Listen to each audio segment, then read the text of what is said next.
Good morning. So this morning we're going to do Omar Khayyam, or I think that's how you pronounce it.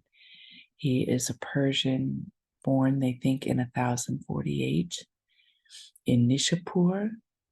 And we're going to take a light look at his life and one of his small prose.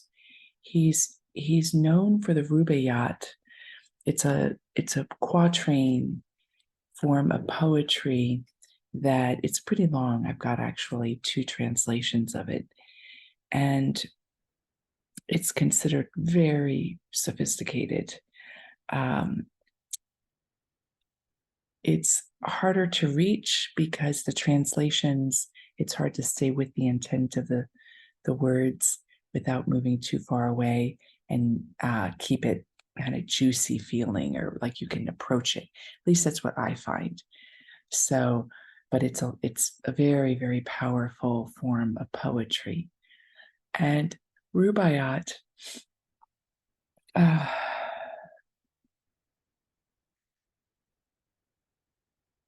he's only known for it because we have a translator, Fitzgerald, who translated it and became renowned for the translation.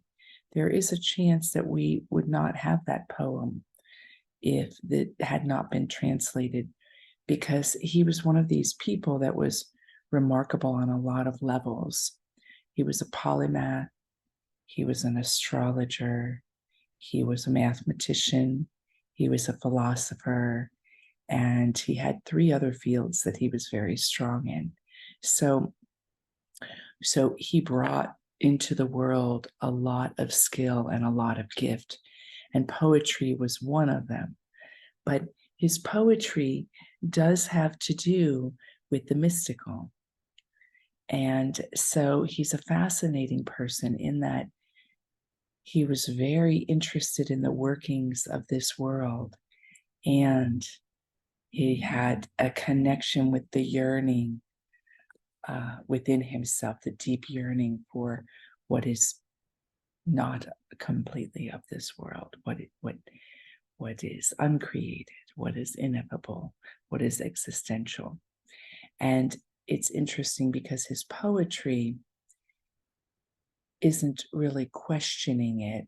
He comes from an area that's monotheistic.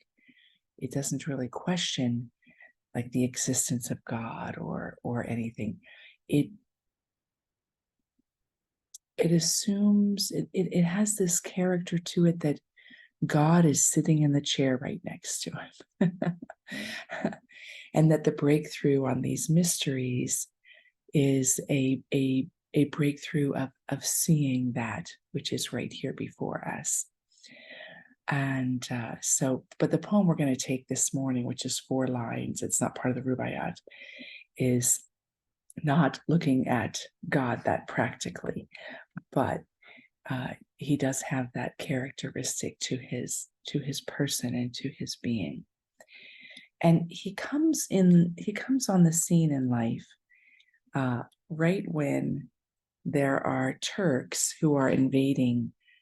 And I looked very lightly at it. There's so much warring that's happened in that whole area, the southern Asia, Pakistan, Iran, all those countries, all that whole sweeping area has had so much turmoil that it's difficult for me to wrap my head around what wars were more influential, what was the flow of the warring. But around this time, these Turks come in, and they must have been very powerful because they seem to have conquered a large part of all of the areas. And the leader sets up, he sets up his place in Nishapur, which is where Omar is from. And in the beginning of Omar's life, he is well esteemed. He's seen immediately for how smart he is, how brilliant. And then he is sent to higher learning, and he excels there. And then he's made a friend of the court. So he becomes something of a court astrologer and a court advisor. And this gives him a terrific opportunity to do research that he wants to do. to do research that he wants to do. He can gather other researchers. They can look at doing projects. They're funded. So it was an advantage, I have to say, of a brilliant male of the time. Whereas yesterday we had Mechtilde and her brilliance. She wasn't really funded, but she had some amazing contributions. So anyway, Omar is, because of that, makes some wonderful discoveries. And you will probably get a kick out of this. I know I did. I may have gotten it wrong, but I believe he is the one that did all the calculations to name that 1 year is 365 days. He found out that was 365 point, and there's like 7 digits after it, that 1 year, we repeat cycles after this. And then you can see a few hundred years later, it's 365, and then you've got like 4 numbers after the point. And then today it's a little shorter. It's 365, and there's numbers after it, but I think it's like 2 1 something instead of 9 8 something. But I think it's fascinating that more than 1,000 years ago, this individual was able to identify that system, and that is still a system that is influencing all the world. In fact, his layout of the Persian calendar, I believe, is still observed today. So that is that. Now, as ruling and dynasties and warring goes, eventually the Turks were either overthrown in his lifetime, or somebody came to a change in power and he fell out of favor. And I think it's the part of the rigor of being alive. I was going to say a rigor of being a mystic, but I think it's the rigor of being alive, that where we experience abundance, at some point it's destroyed. And then abundance destroyed. So he had to go through that destruction. So here are the lines that we're going to take today for our meditation. I sent my soul into the invisible, some letter of that afterlife to spell. And by my soul returned to me and answered, I myself am heaven and hell. Amazing, right? Amazing. I sent my soul into the invisible. And what could he possibly be meaning by this? He's recognizing that he has a certain agency as a soul, that he has an ability, that there's a soul part of him that is not bound by time and space, and that it could go somewhere. It could go into the invisible. And my take on the second line is that it's a taste of what he might experience in the afterlife. That wherever he sent his soul was some sense of what the afterlife would be like. And then, which is not found in much mystic poetry, he says, after a while, my soul returned to me. What happened in that interim? So if he's the container for the soul and he sends the soul off, it's almost like he said goodbye to his soul for a little bit. And that he was existing without his soul. He's recognized that there's some relationship between him and his soul. And then his soul comes back to him and answered. Interesting, right? Because there must be a question that precedes these phrases. And answered, I myself am heaven and hell. Wow. Which in that understanding would have been, I myself am the realms outside this time and space. in some ways, I'm not quite sure how to penetrate this, because it's such an incredible experience he's sharing. And I know in my own experience that all of my mystical experiences are me, the soul me, having these experiences. So he may be just playing, right? Playing with phrases, but nonetheless, he's pointing to something about the him. The him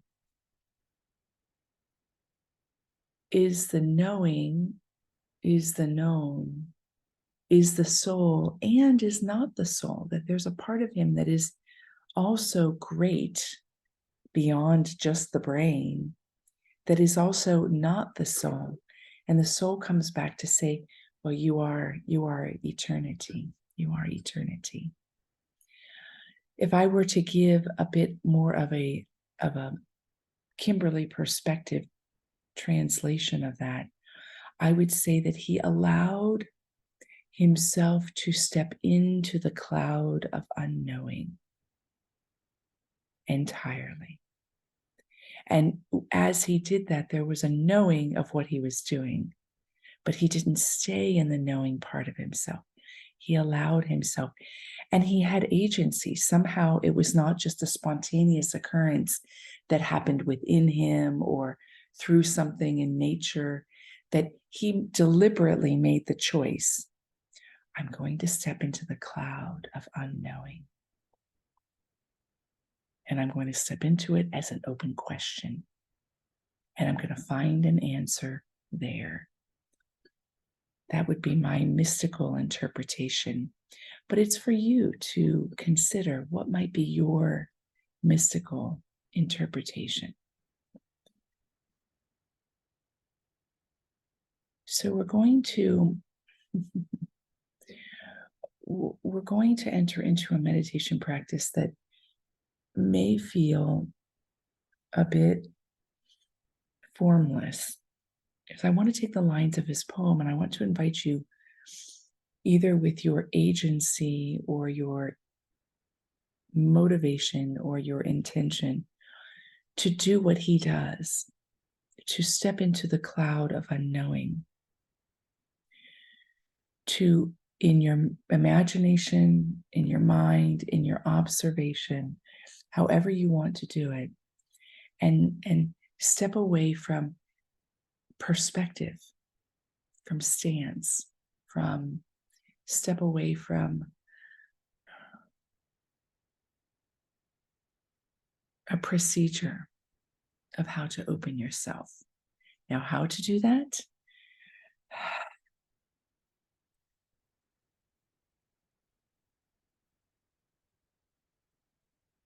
See if you can, in this short meditation, find your way to do that. I'm going to use some words to support the process, but see if you can, in your own way, just simply step into the unknowing. So I invite you to close your eyes. I know this is a hard one. And together we have our eyes closed.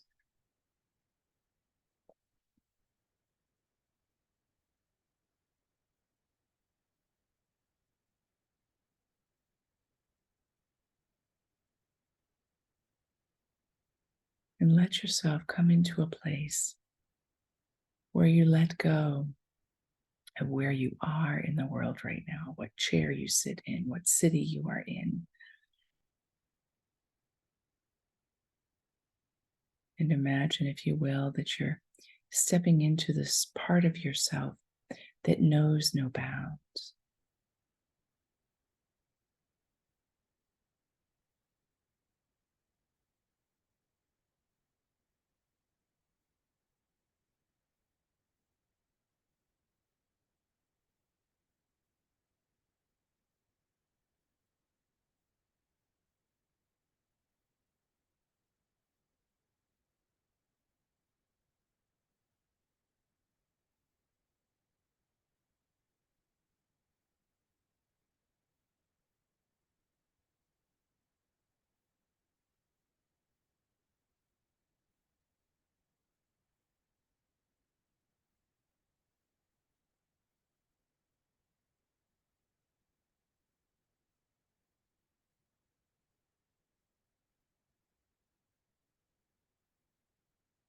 in this spaciousness, we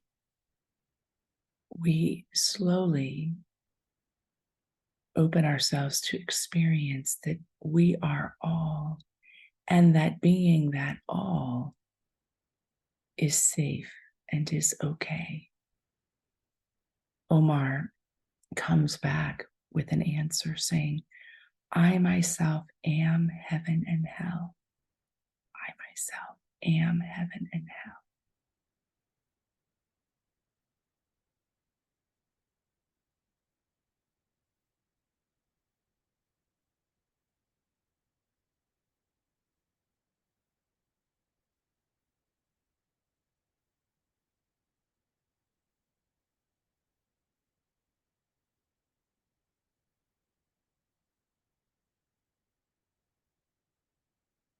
I myself am heaven and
a way that you can step into this spaciousness of yourself is to let yourself become your breath, so that as you breathe, you are the very breath. You are the pulsing rhythm of breath.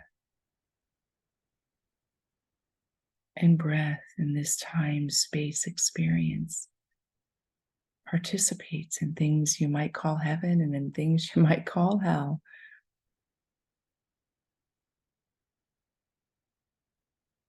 So together we step into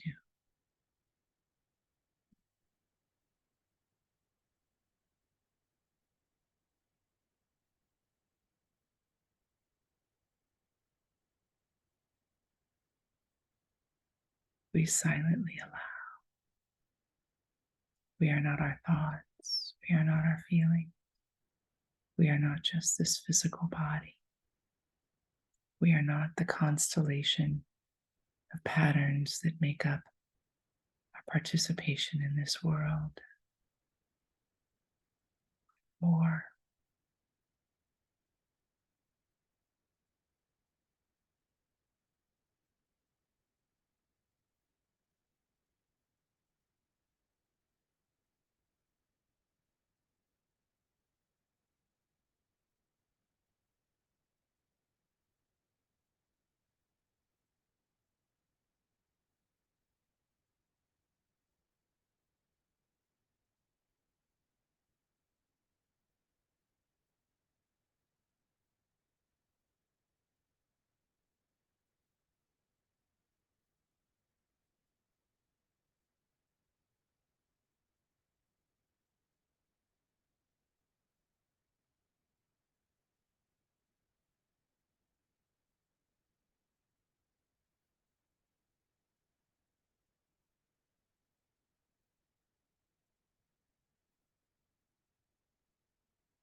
And together we are mysteriously.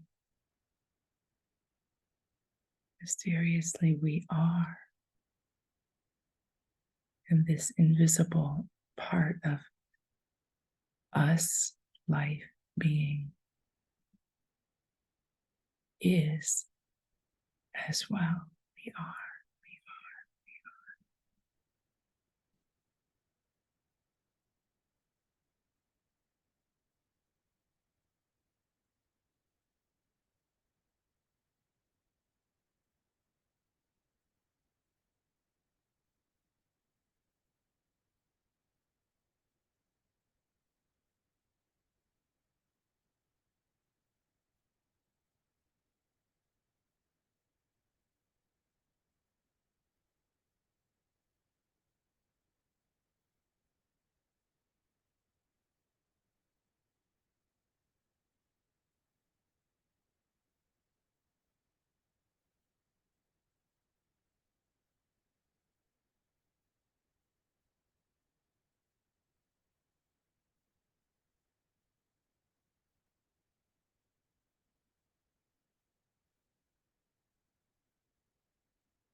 Whether you find yourself able to be in this spaciousness that we might call the invisible, the unseen, without bounds, or whether you find yourself trying, both bear the fruit of a slight taste that you are. You are heaven and hell. You are all.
As we bring this very short contemplative experience, formless experience to a close, I invite you to let the words of Omar fall upon you.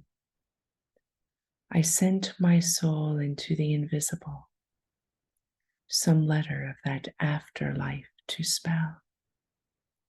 And by my soul returned to me and answered, I myself am heaven and hell.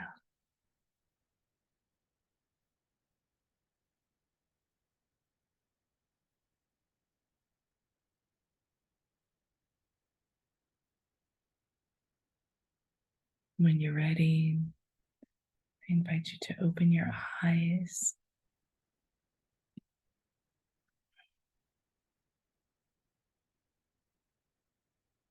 ask for your intentions and prayers and support. A close friend of mine in Sarasota suddenly died last night. So it's been it's been quite a 24 hours. So she's freed of a lot of suffering, but she was young, and it was a tragic death. It was cancer, but unfortunately, it was very painful and in some ways tragic how quick she went. So, yeah, thank you. Thank you. Have a wonderful day.